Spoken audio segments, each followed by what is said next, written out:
And welcome to our Thursday Deep Dive webinar. I'm Yomika Bennett, Executive Director of the New York Charter School Association. As schools are reopening fully remote and hybrid modes, online instruction and student engagement are key topics in education these days. We are fortunate to have the team from Teach Virtual Online, an organization dedicated to improving teacher effectiveness online, with us to discuss what effective teaching and learning might look like in the online environment and explore programs and tools for online teaching and student engagement. For today's discussion, please use the Q&A function for questions, and the Teach Virtual Online team will field the questions during the presentation. Following the presentation, we will cover any remaining questions.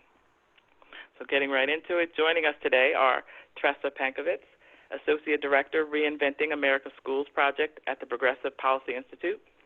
Tressa is a passionate advocate for autonomous school models that increase equity, including charter schools, who has more than 10 years' experience in domestic and international education policy.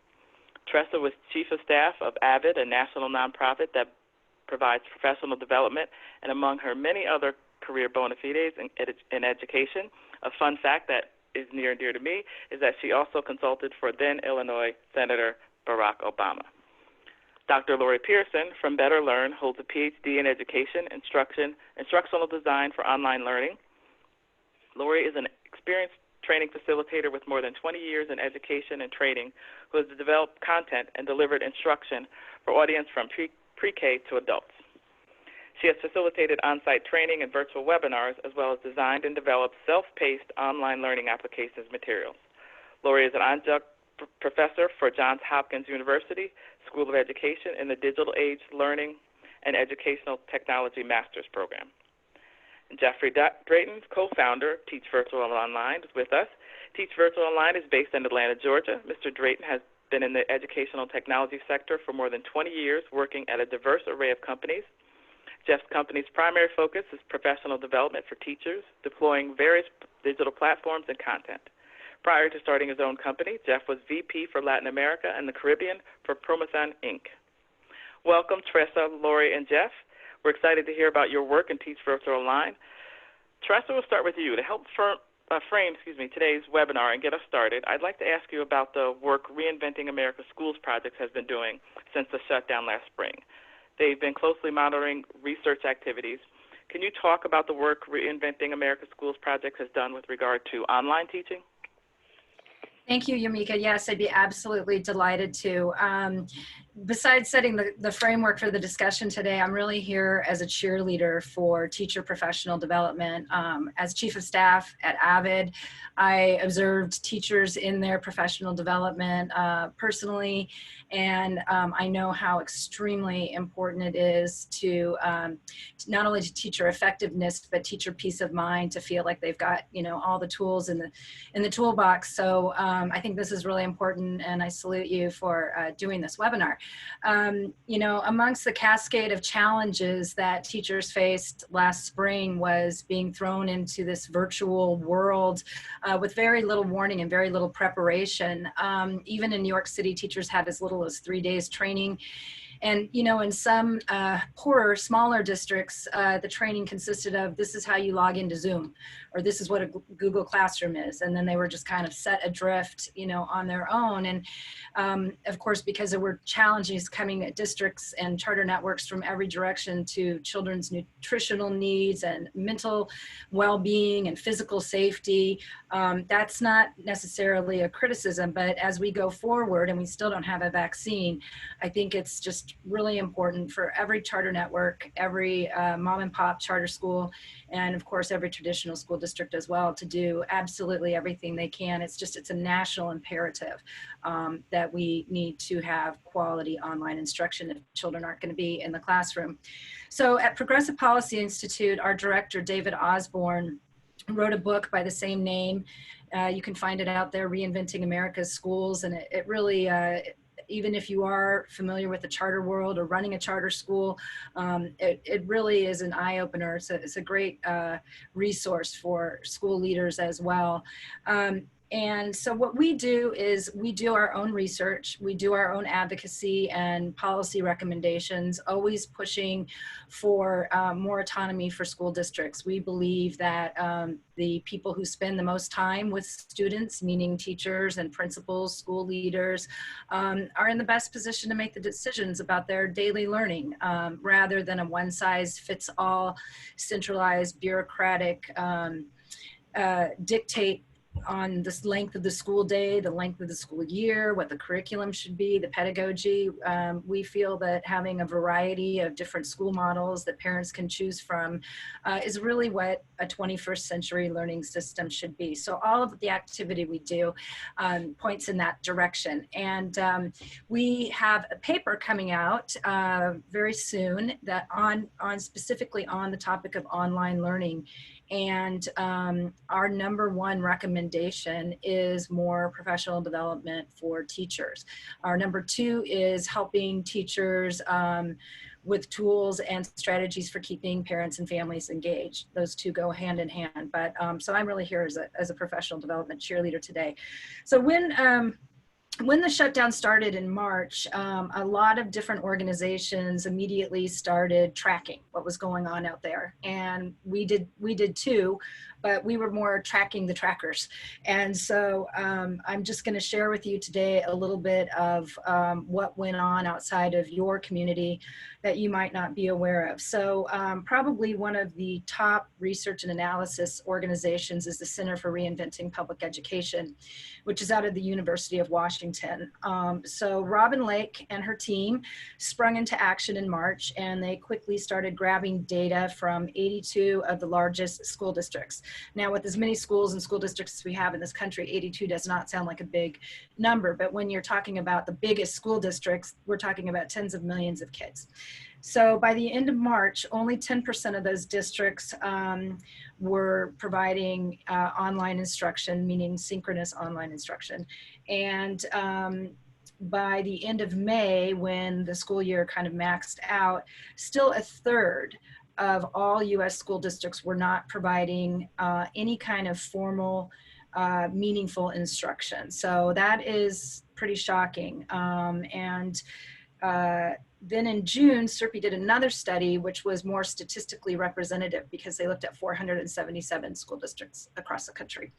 And of them, only 33.5% of those school districts expected all of their teachers to provide remote instruction, and 13.2% expected some of their teachers to provide remote instruction. So by the end of the school year last year, more than half America's school students had not been receiving any kind of formal instruction.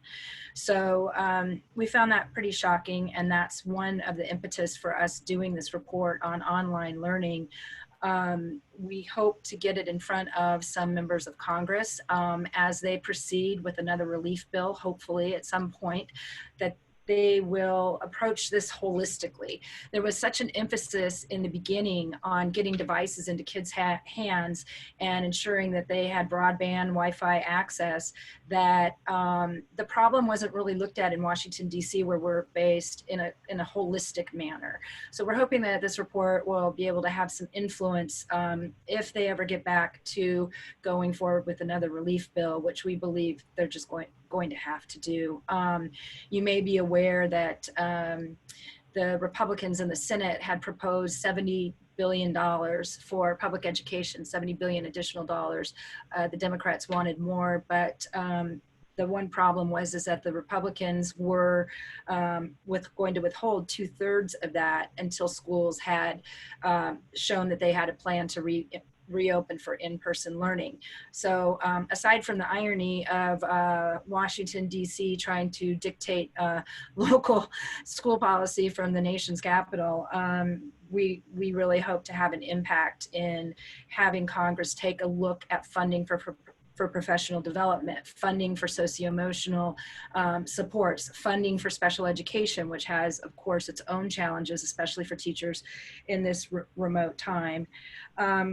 And then just two other things I want to share with you. At Progressive Policy Institute, we hosted a series of webinars this summer and are continuing to do so, not with the frequency of the New York Charter Association, but we did some on equity in time of COVID. We know that a quarter of Black and Brown households lacked internet even at the end of last school year.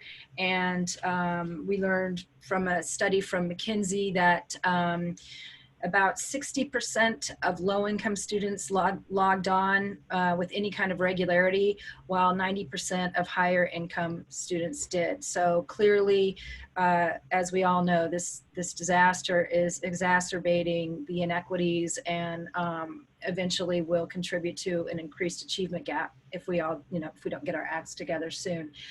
So those webinars are on the Progressive Policy Institute website if you're interested, and I hosted one of them in which we, you might find particularly interesting. We actually had someone from the Center for Reinventing Public Education talk about what they were seeing, because they were doing the much deeper dive with a much larger staff. But then we had three leaders from some top CMOs. We had a leader from Achievement First out of New York and Connecticut, the Noble Network of Charter Schools in Chicago, and then a leader from Rocket Ship. And we just ask them, how did you pull it off? These are charter networks that did a great job in the spring in light of all things. And so they each got time to just talk about how they put the wheels in motion and what was important to their communities and their stakeholders.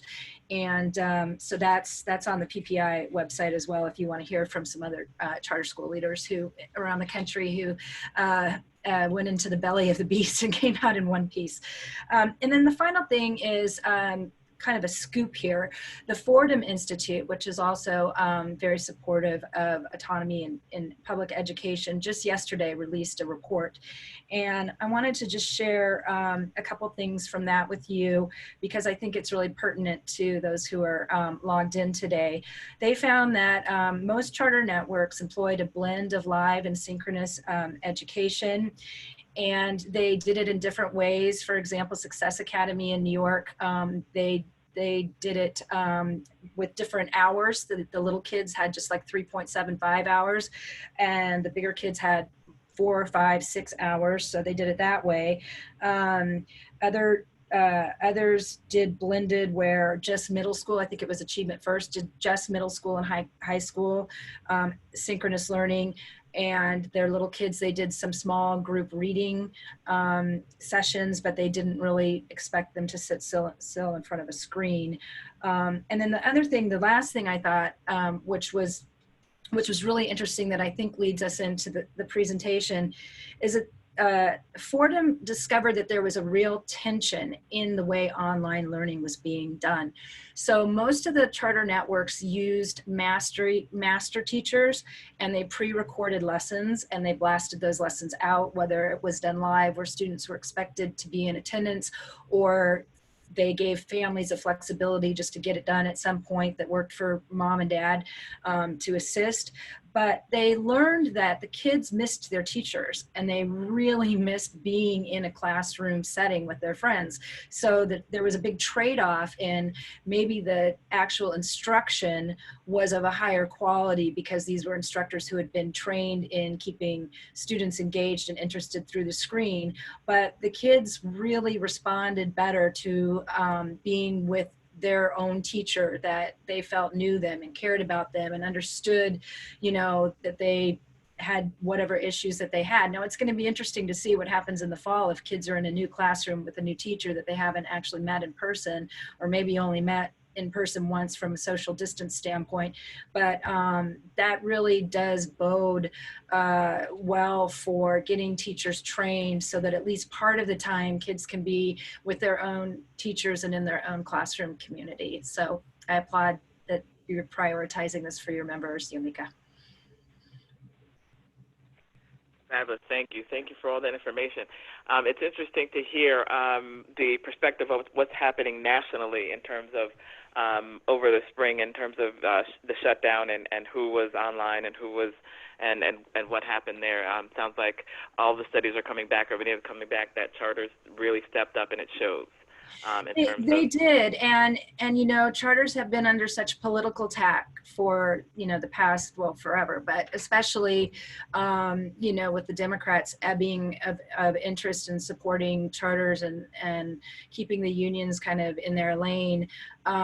You know, charters have had a rough time, and this is a moment for us to shine. And parents will be paying attention this fall, so I hope all the charters out there, you know, I'm sure they are, but it is a time for us to show what we got.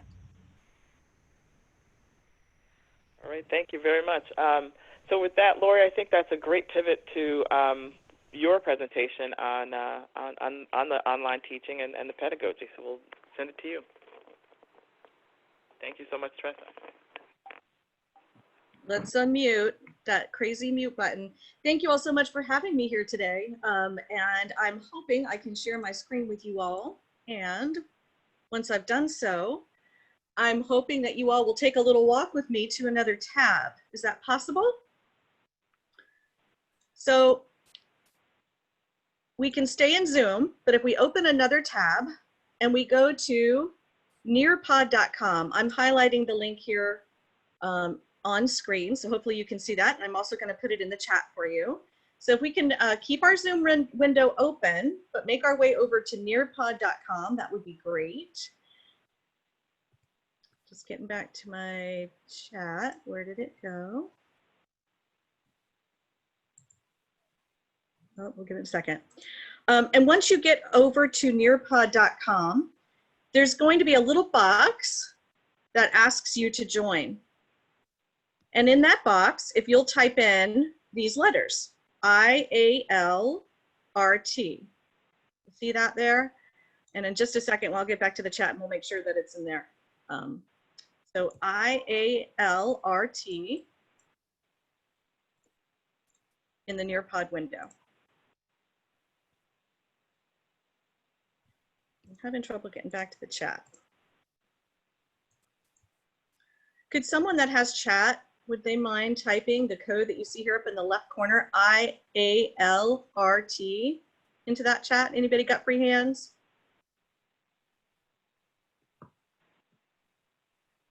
Here we go.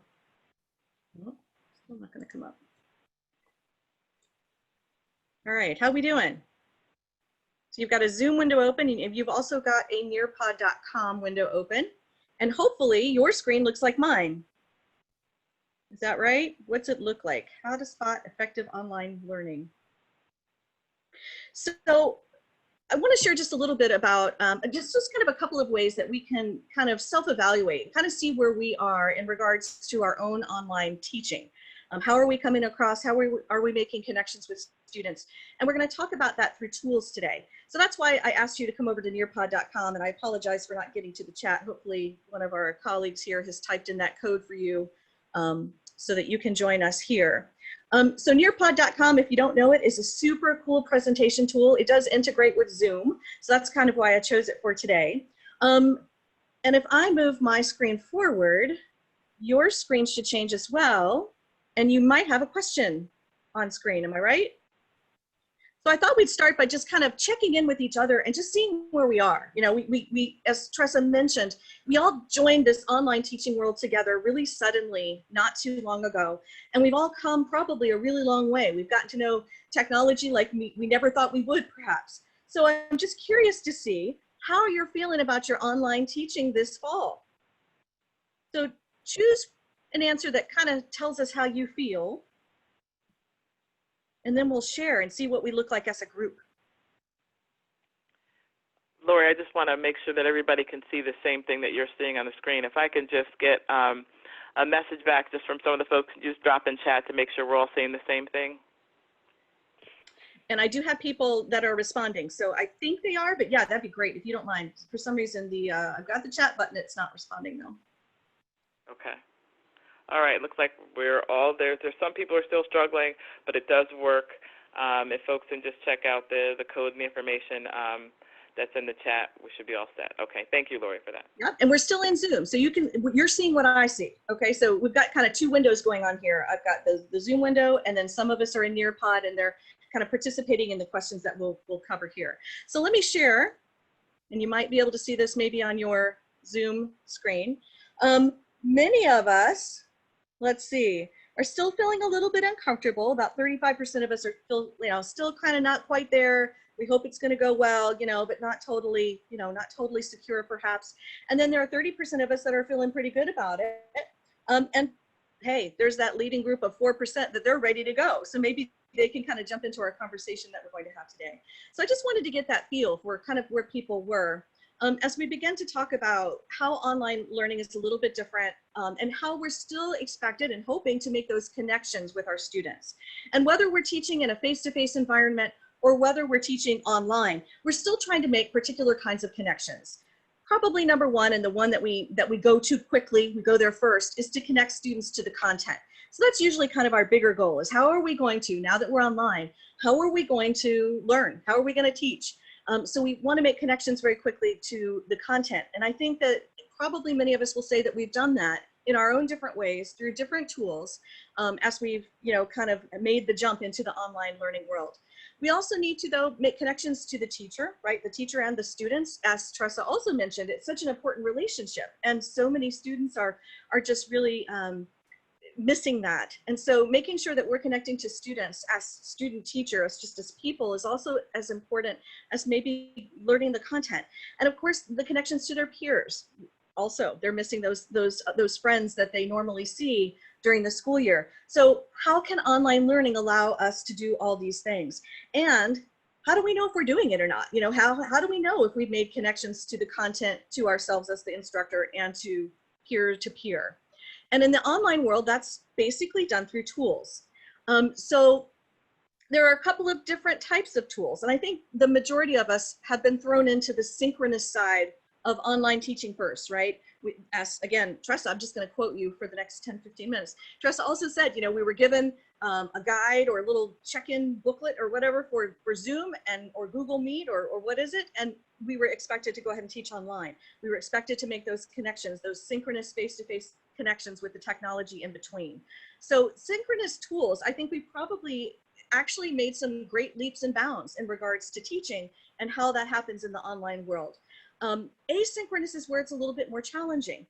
This is kind of the aspect of teaching where, what do we do with all these materials that we've been handing out as paper in the classroom for many, many years, even if they're digital files? How do we translate some of those activities into engagement, and how do we get them in an online format that makes sense for students and sense for us as well?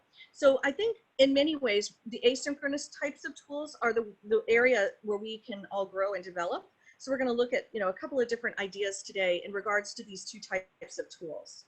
So let's start with the synchronous. So I was curious, what handbook did you get when you decided or you were told we're going online? Was it maybe Zoom? Was it Google Classroom? Was it Adobe Connect? Share, if you would, what tool you're currently using to connect with your students in a synchronous way.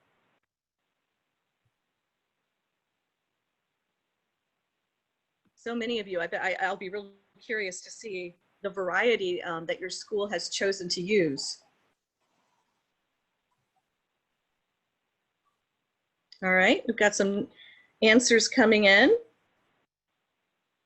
We'll give you just another minute to click your tool of choice.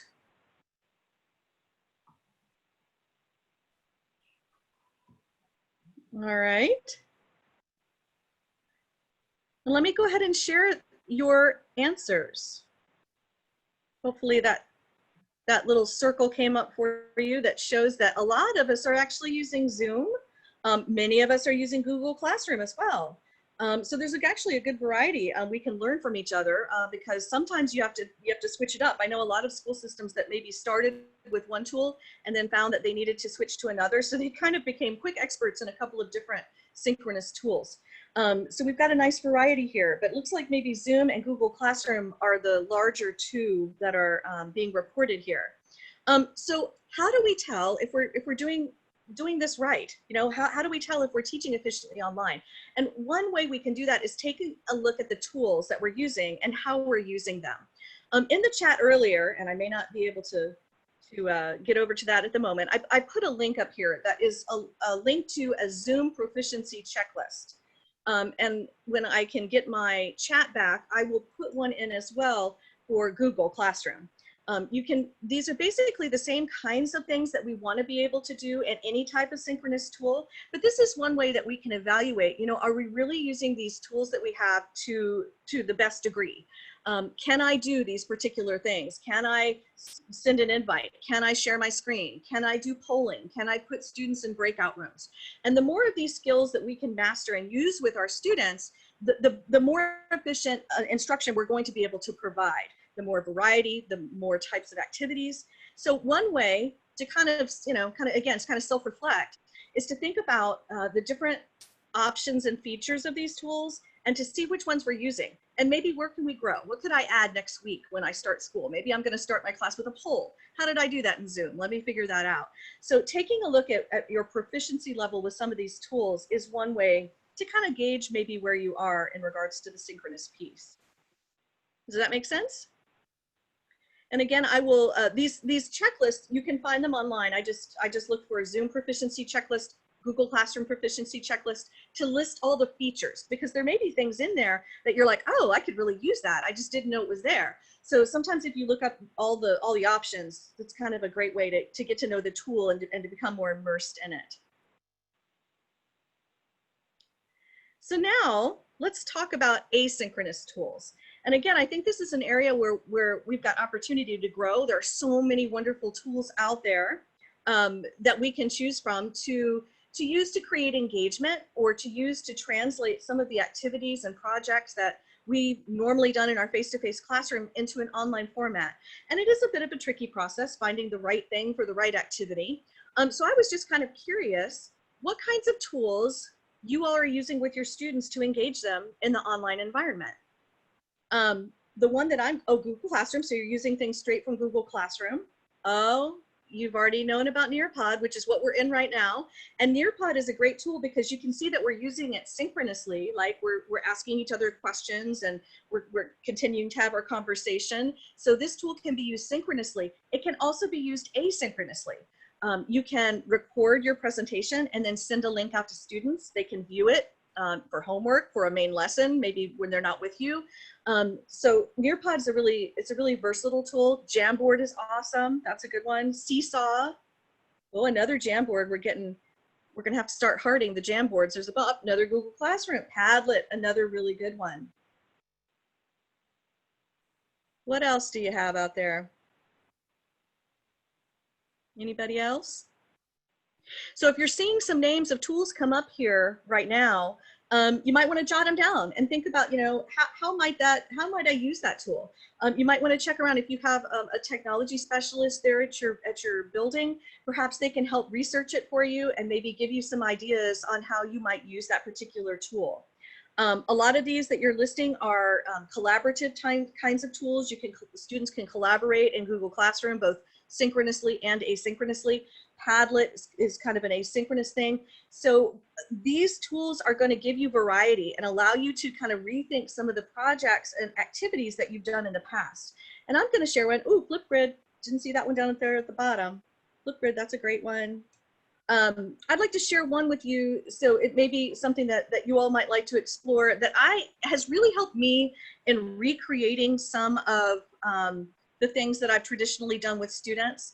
This tool is wordwall.net. And I'm going to just kind of open it in another window so that you can have a better look at it. So if you want to kind of pop back over to your Zoom window, I'm going to open wordwall.net for you so you can see it a little bit more closely. I'll give you a second to find that tab. Nearpod and WordWall and the tools that we're listing as well are free tools. So, they're worth exploring. They're generally, all those ones that you listed are very easy to use, easy to kind of enter information and create activities with. You can, of course, join a lot of these places, but to get started, these are great free tools to start with. So at wordwall.net, there's a blue button up here on the right that says create activity. And when I click it, these are the activities that this tool can do. And it's amazing selection. A lot of these have to do with kind of some basic concepts like vocabulary, terminology, concept ideas.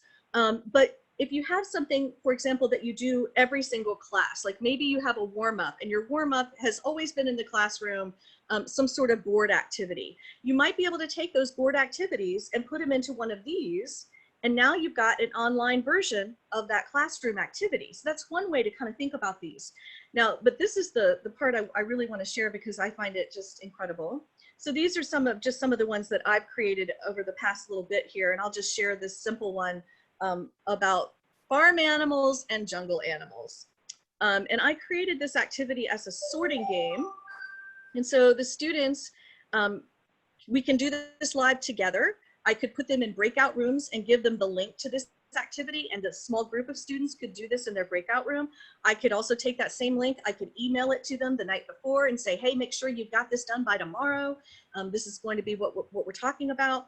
I can use it in lots of different ways, so synchronous or asynchronous, but really can be helpful in taking some of those face-to-face activities and getting them in an online format. So, you know, we can sort, right? We sort our things. But the thing that I just find amazing about this tool is that with a click of a button, I can transform this activity into a different one. So let's say, yeah, you know, they did well with the sorting, but I think they could use a little more practice. But I want to show them something new. I don't want to give them, of course, the same activity. So I can come over here and choose another type. So I'll just click, I'll do the balloon pop here. And I'm going to click start. And it took the information that I entered originally and transformed it into a different type of activity. Practicing the same ideas and the same terminology, matching, whatever it happens to be, but it gives me some variety. So they're practicing the same thing in a different way. So I'll just put my farm animals. Oops, I missed. Uh-oh, I didn't do so well on that. So again, I just find this tool, it's just so flexible in that I can just recreate and recreate and recreate. You can also see what people did. You can go to the results screen and you can see what the students did or didn't do. Here's another version of the same activity. So I just thought this one was a really an interesting one, an easy one to create, and to kind of feel like you're making some progress with some of those asynchronous things that you'd like to add to your classroom. So hopefully, even in our little simple Collaborate board where you all were posting the tools that you already use, hopefully someone here got a new idea, a new tool that they might be able to play with and create some new engagement for their classroom. So with that, I will step down and turn this back to Yamika, and please let me know if you have any questions. I know it, you know, again, we're in still a bit of a new world, but hopefully maybe you've stepped into that synchronous side and are feeling some comfort around the presentation types of tools that we use. And now you're ready to kind of move into that next step, that next stage where you're transforming some of your materials into an online format. So again, thank you all so much for having me, and I will release the screen.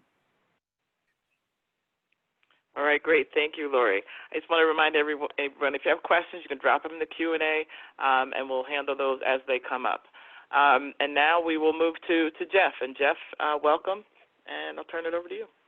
Thank you very much, Yumika, and all of you at the New York Charter Schools Association for being so supportive. It's very exciting to be here today. I feel like I'm back in the United States. Very different. I'm going to share my screen also, and we'll do a little bit of death by PowerPoint, and also try to instill in you that hopefully not all of the time we are, you know, spending in 40-minute Zoom calls. Teach Virtual Online is a company that has been in the professional development business, online professional development business. We started out by teaching teachers how to teach STEM.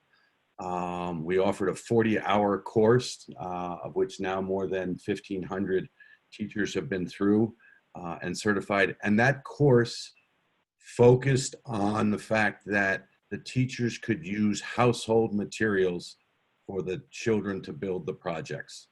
And that was just crucial because, as you know, many schools throughout the country don't have the ability to put expensive robotics kits or Lego kits in every single classroom. So in teaching the teachers the same concepts, but using straws and bottles and bottle caps and paper plates and cardboard, we were able to get the teachers up to speed using household materials and at the same time teaching the concepts of project-based learning. In January, we shifted. We were working on a course to help teachers teach teachers of English language learning how to teach students online. Along came the 1st of March, and we chose to change a little bit of the direction there and make it a course to teach teachers how to improve their effectiveness online. What we saw in the March, April, June period was the emergency remote teaching. Many schools did get up on Google Classroom, on Teams, on Canvas, Edmodo, etc. But they were, in general, sending out packets of information. So we developed a course that is designed to help the teachers navigate this new paradigm. Our 25-hour course is platform agnostic. We do not, choose which platform the school wants to use. If they want to use Google, they want to use Teams, they want to use Zoom, they want to use Skype, it makes no difference to our coaches. The goal of the course is to build the confidence in the teachers that they feel like they're just as comfortable teaching online as they have been teaching in their classroom for the last 5, 10, 20 years. One of the things that is wonderful about online teaching is it brings the opportunity to personalize the learning for the students. Sometimes that's difficult to do in the classroom. You have 30, 35 children in a class, smaller in the charter schools, which is a great thing, but not always in the public schools. And the online learning allows you to assign individual tasks or content to specific students' needs, whether they're racing ahead or they need a little extra help and support in the concepts that you're teaching. The other thing that happens, and particularly in the asynchronous and even getting the students to work offline, is that ability to get the students to take responsibility for their learning. You can assign projects, you can assign different content pieces, but then let the children explore as far as they want to go because they're online and the resources are there. Quickly, all of our courses are instructor-led. This enables us to get at least 85 to 90% of the students in our courses, the teachers in our courses, all the way through. It's just so important to have that mentor, that coach there, both asynchronous and synchronous. For a school or a district, it provides a consistent approach where everybody has a baseline and they understand, what they can do, what the best practices are. They can collaborate with their peers, etc. As an added benefit, all of our courses, all of our coaches are both in English and in Spanish. All the coaches are fully bilingual. So for those of you who have ELL students out there who speak Spanish, we have wonderful coaches for them. We divide our courses up into a couple of different areas. This making the transition to online teaching, the increased teacher effectiveness online. It's a 25-hour course. What I'm going to do is jump in there right now to respect time.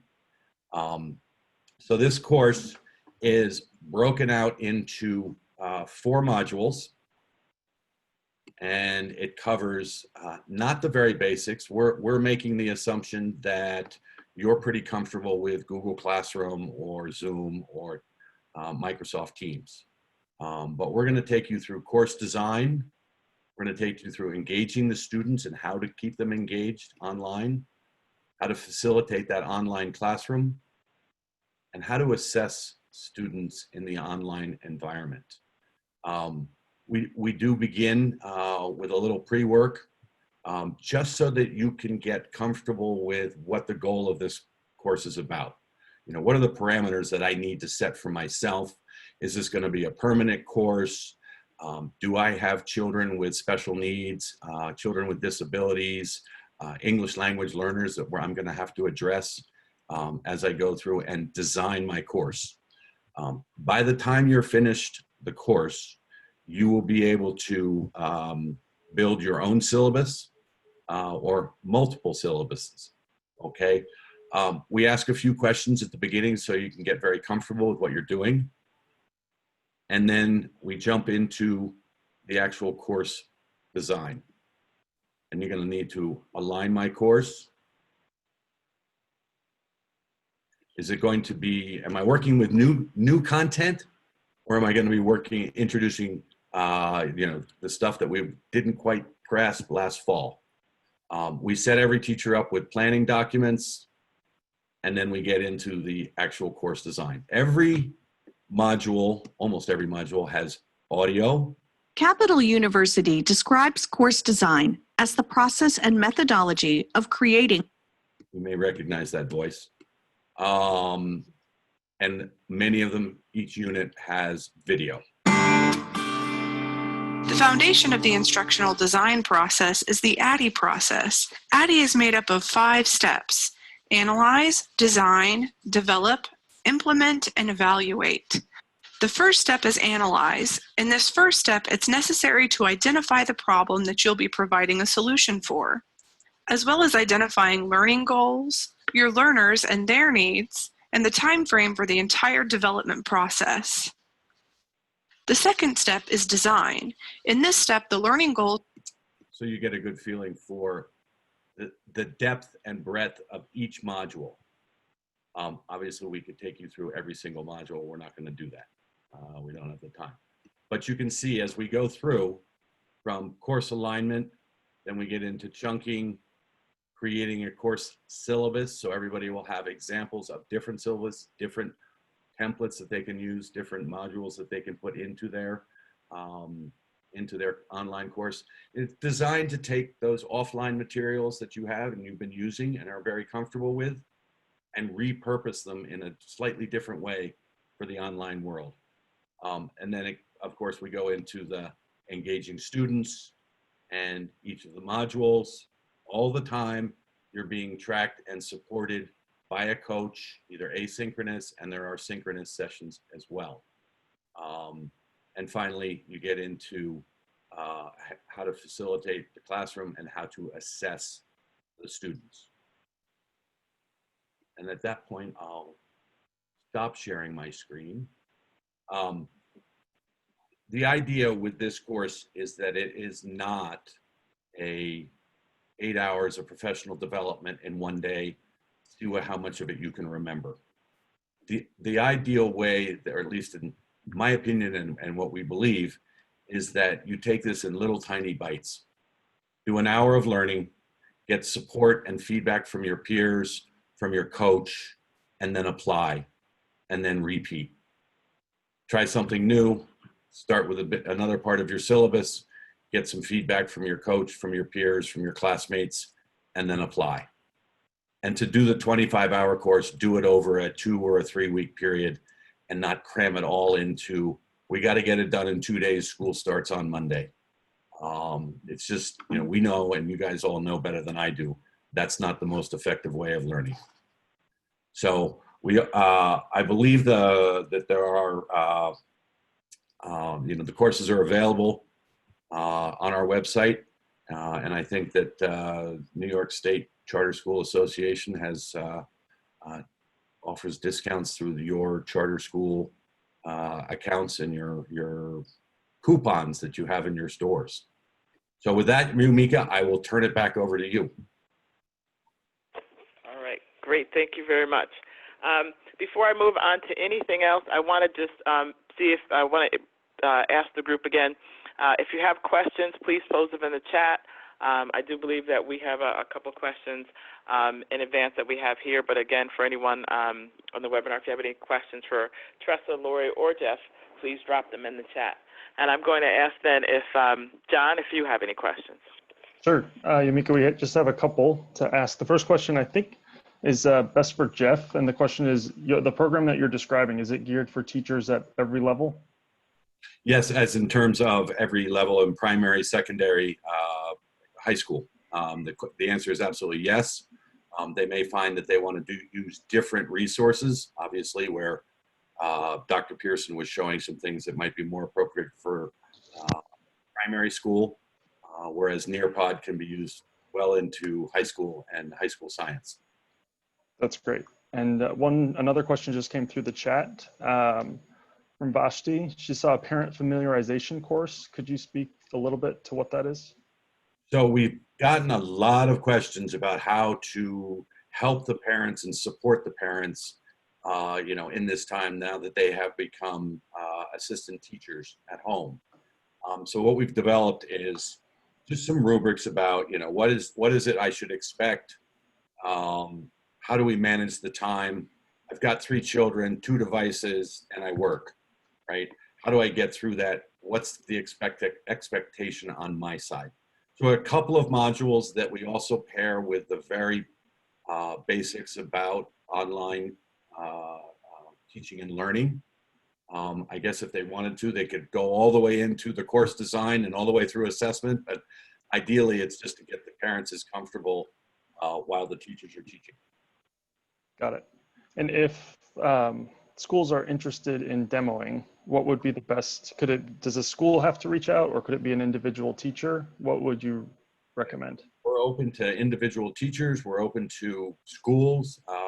We can do demonstrations for one or for as many as want to join. I'm very flexible with my time, and we also have people in the United States, throughout the United States, who can demo. Obviously, we're geographically focused here to New York, but I'm happy to get online anytime and give a demonstration. Great.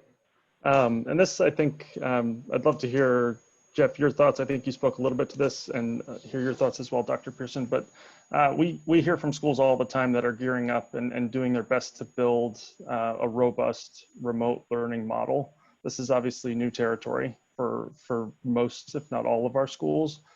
Where would you suggest they start? And also, given that the clock is ticking, there's not a lot of time to mobilize and build their programs. What would you do if you were in a school right now? Is that for me or Dr. Pearson? I think both would be great. And Dr. Pearson, I think you are muted. I'm really having trouble with that button today. I don't know why that is. I think it starts with your students and really identifying what their needs are. We have content that we use with, sometimes we have different content for different students. So really analyzing that student that you're working with and then building from there.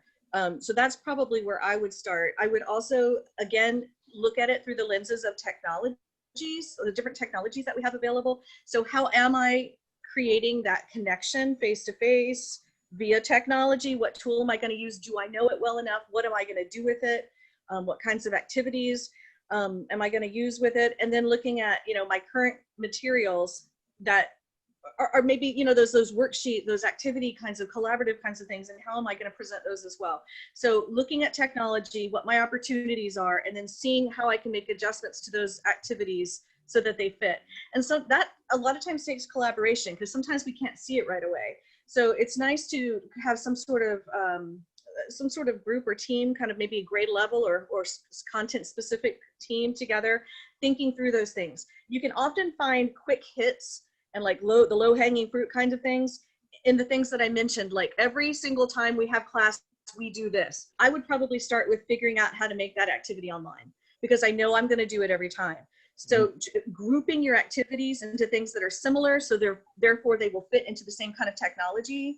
Like for, if an English teacher always does a journal, then let's find a journal tool that we can use, So trying to kind of group your activities so that they will kind of match up with some sort of technology, and then putting those all the way throughout your course. So you've got that piece covered.